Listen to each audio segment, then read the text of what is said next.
This reading is for you if you've been pouring into your relationships from an empty cup. My name is Latoya of Emerald Astrology, and I'm super excited to help you take your power back while using astrology and tarot. Before we go into this reading, I have some announcements to make. If you are curious about what your year ahead looks like starting from your birthday, I have something special for you, and it is called the Solar Crossing. This reading is for you if you're looking for a roadmap that guides you throughout the year and helps you see your lucky zones or where your roadblocks are and where your support, like allies and friends, are held. And yeah, this roadmap basically gives you that insight on where these are. So what you'll get with this roadmap is you will receive a 30-minute pre-recorded reading with a 4-page PDF document that covers the big stuff. Actually, it's probably going to be a lot longer than that.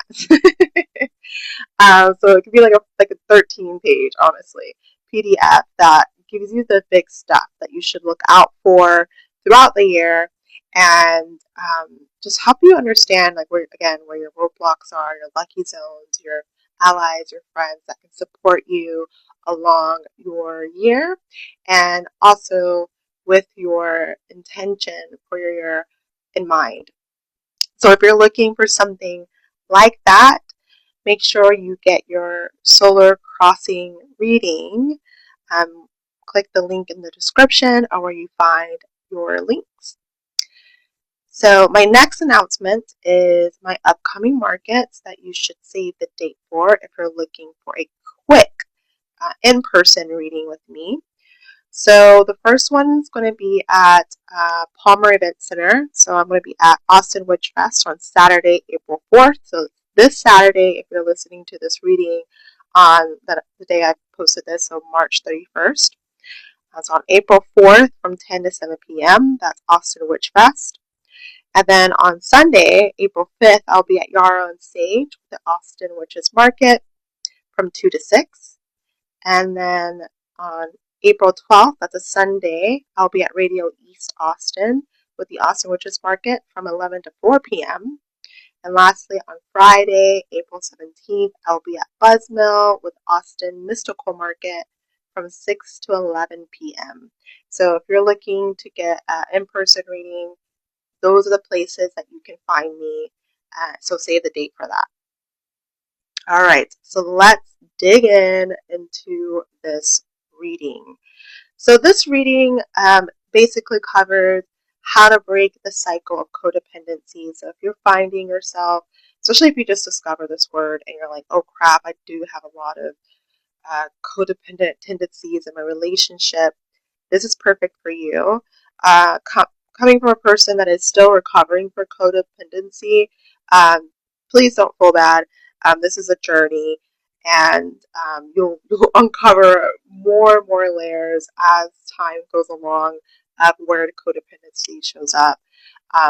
This reading is just to help you get some insight on where it's coming from, how to work through it, and just have more compassion for yourself, because this is a survival mechanism that was necessary. It was necessary for you to have this, so to survive very traumatic situations. And so just be patient with yourself and have compassion for yourself as you're going through this reading. Yeah, that's what I just wanted to kind of start this reading with that in mind. So to go into this also, because the full moon in Libra is coming up, I felt like this was a very good time to talk about this, because Libra has to do with relationships, and that tendency of codependency is there with Libra. And so this full moon happens tomorrow if you're listening to this reading that has just been posted today on Tuesday, March 31st.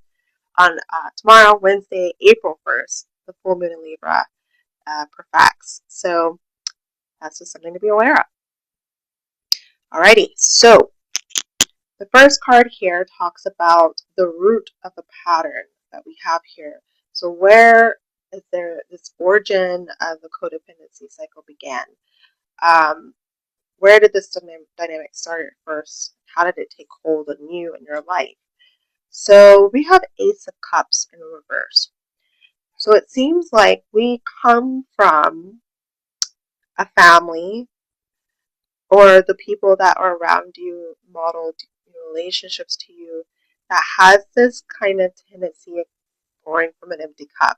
So the Ace of Cups basically is up, the cup is upside down instead of running over with really good substance.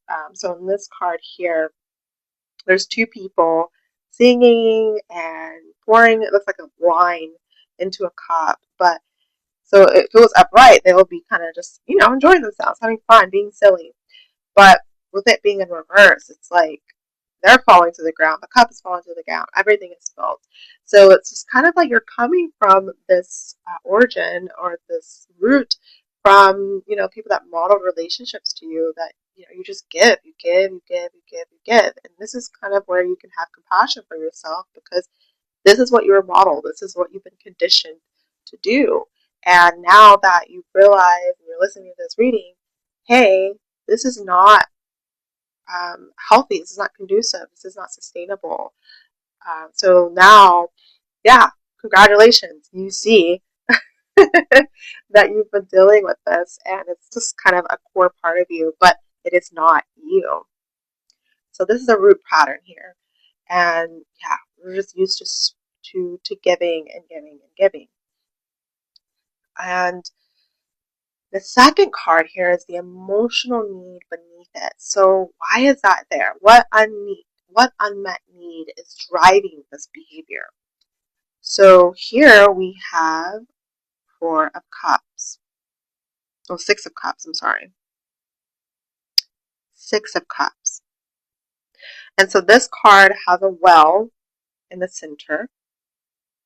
And it looks like the people around it has like a cup of incense or something that is having all the smoke go into the air around the well.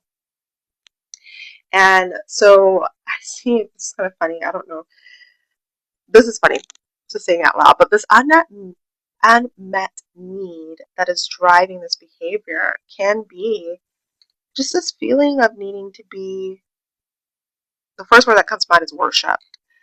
But I think what's coming now, as I said that out loud, is to feel appreciated.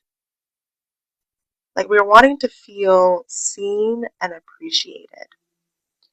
And this is an unmet need that is driving your codependency behavior. Like you want to be recognized for the goodness that you do in your relationships. Like you want the other person to see how good you are. You're a good girl. You're a good boy. You're a good person.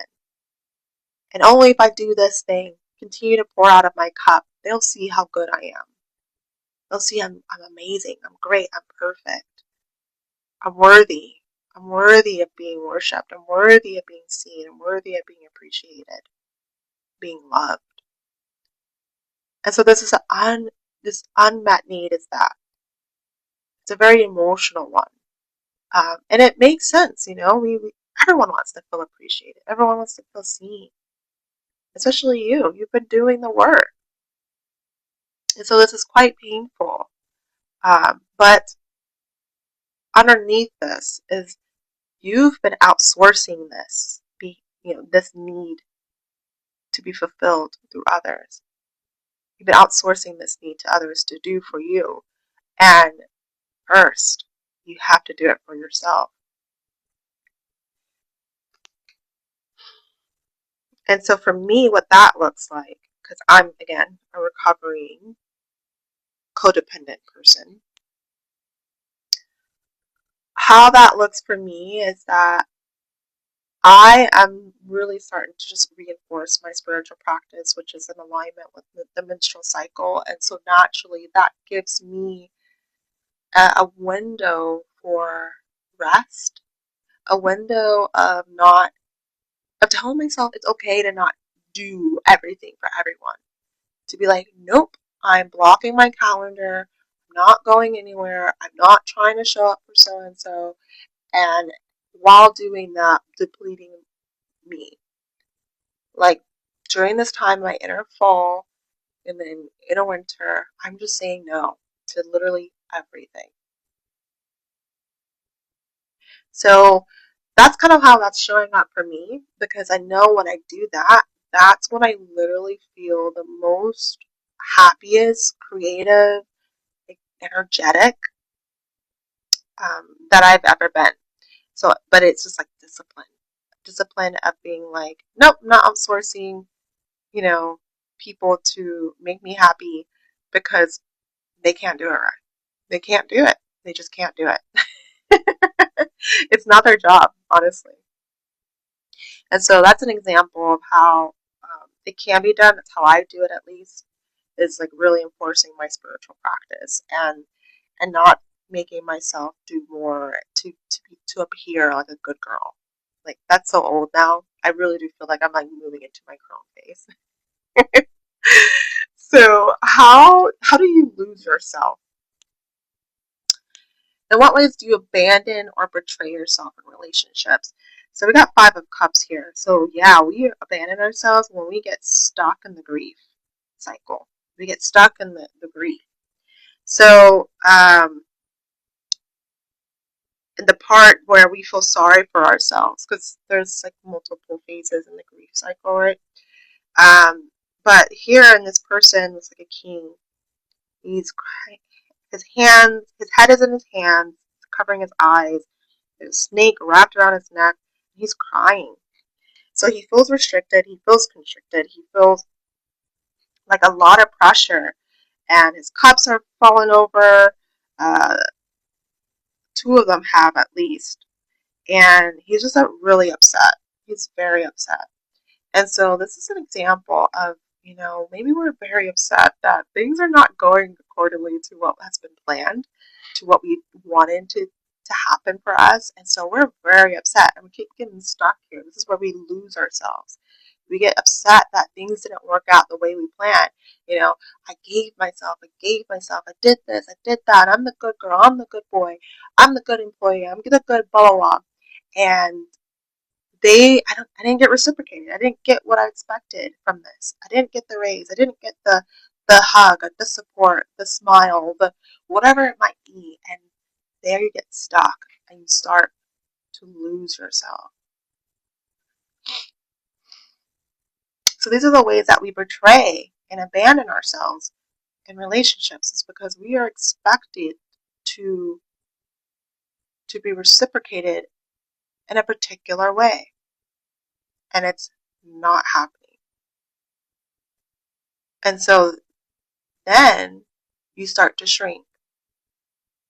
You start to shrink, or you start to feel like you got to give more, and you get angry. You might be in denial, and then there's that grief cycle happening. And you're just getting stuck here. You're losing yourself here, and their energy is drained. So the illusion you're holding on to, what belief or fantasy that keeps you stuck in this cycle? Page of Wands.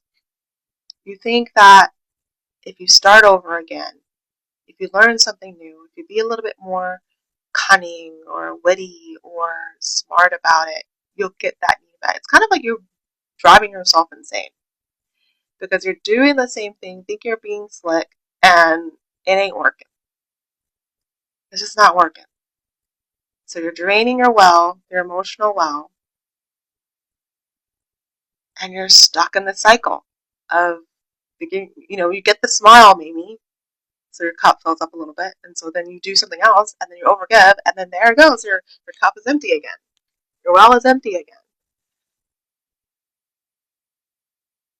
And so this belief of, maybe I can just do this little trick, try this thing, follow that, do this here, still be here and do the same thing over and over again, but different.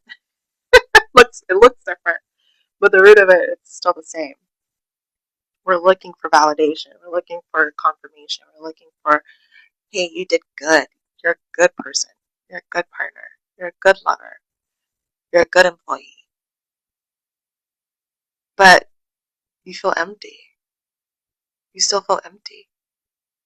You feel drained. So what's the cost if you stay here?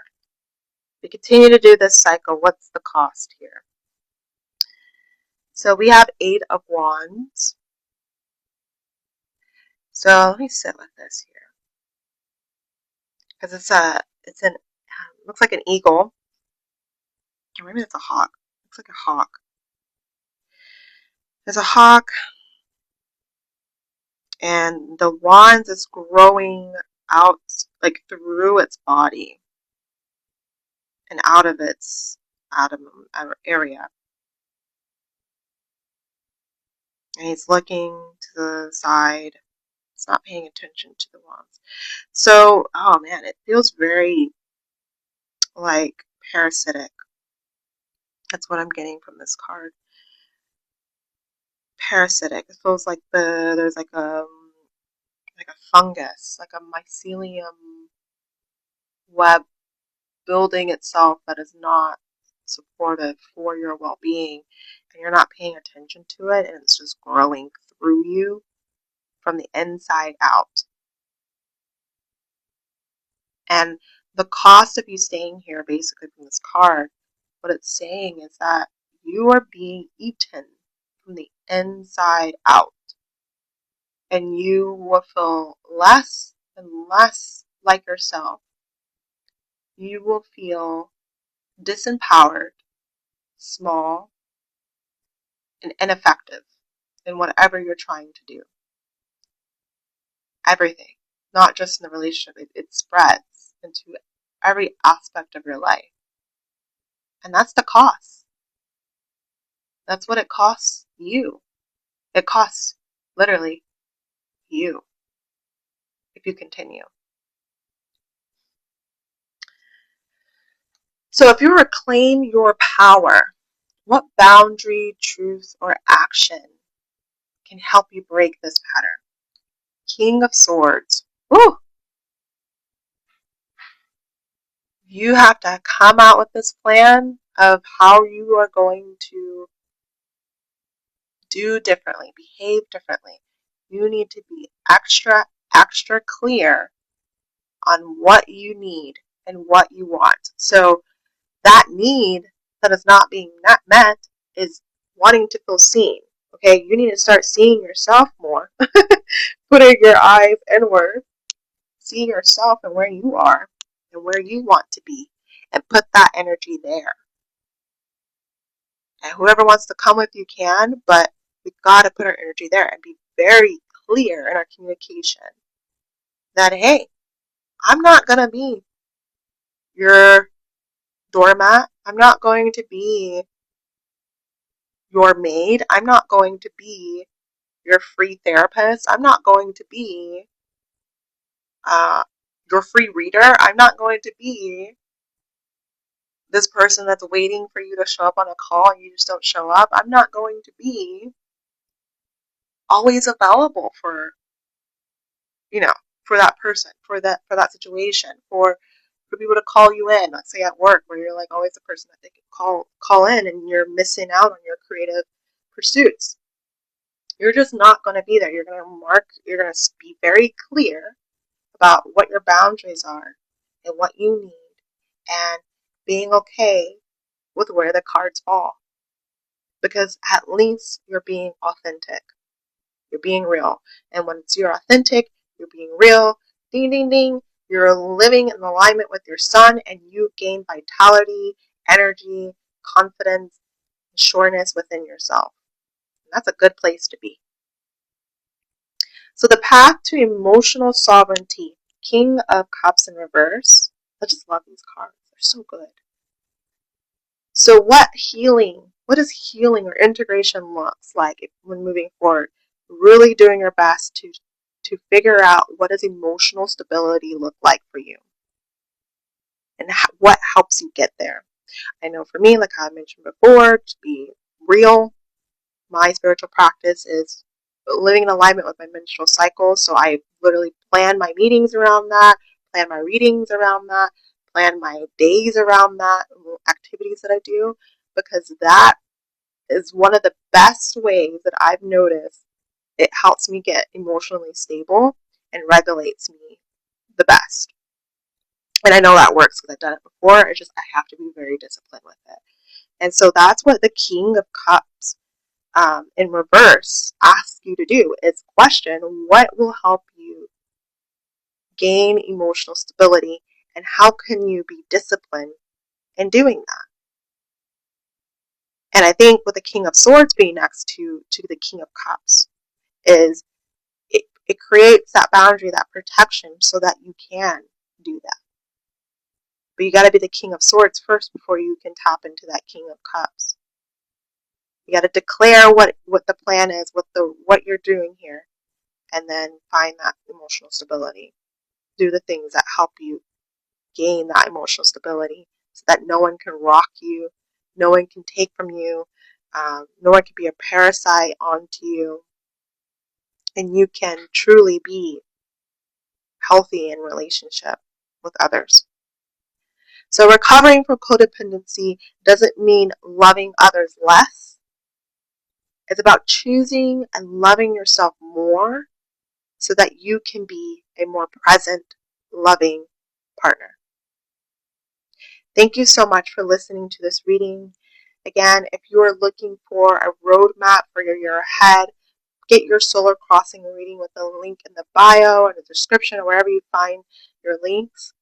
And if you're wanting a quick one-on-one reading, just find where I'll be in the markets. Thank you so much for listening. I hope that this reading has been helpful. Chat with you next time.